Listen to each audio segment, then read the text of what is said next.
For today's video, isang claw machine nga na naman ang naubusan ng laman at nagamitan nga ng mahiwagang technique na double tap technique. So ayun na nga, ito na nga ang unang nakuha kong stuffed toy dito sa claw machine na to at tinry ko na itong kasunod na stuffed toy pero nakailang try ako at hindi ko pa siya nakuha. Ito na nga yung pangatlong try ko dito at ayun, nagsumiksik na siya dun sa gilid kaya tinry ko na yung ibang stuffed toy. Itong si Naruto, kaso ayun, unang try pa lang pumatong siya dun sa isang stuffed toy pa at dito sa pangalawang try ay nakuha ko naman na to. After ko nga makuha si Naruto ay nagpasis na ako para ayusin ulit yung eyes ng mga stuffed toy. At ayun na nga, nagsumiksik na ulit sa gilid si Naruto at tinry ko naman tong si Atashi ba to? Atachi.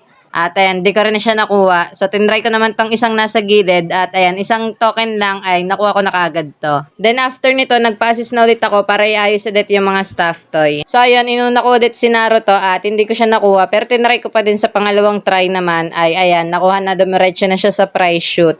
May kita nyo pa nga sa video na sobrang kapit ng claw ay hindi niya binitawan yung stuffed toy. Tapos, nagpasis lang ulit ako na ayusin yung stuffed toy at ayan yung binigay sa aking ayos. Tapos, sa pangalawang try lang din ay nakuha ko na tong stuffed toy. So, syempre, wag na tayo mahiya. Kunin na din natin tong nag-iisang naiwan. Bali, nasa funhouse nga pala ako ngayon at ang kagandahan dito, 1 token lang din per game dito sa mga claw machine. Meron din namang iba na 2 token per game. So, ayun na nga at naubos na natin ang laman ng claw machine na to. So, ayun lang guys. Thank you for watching and goodbye!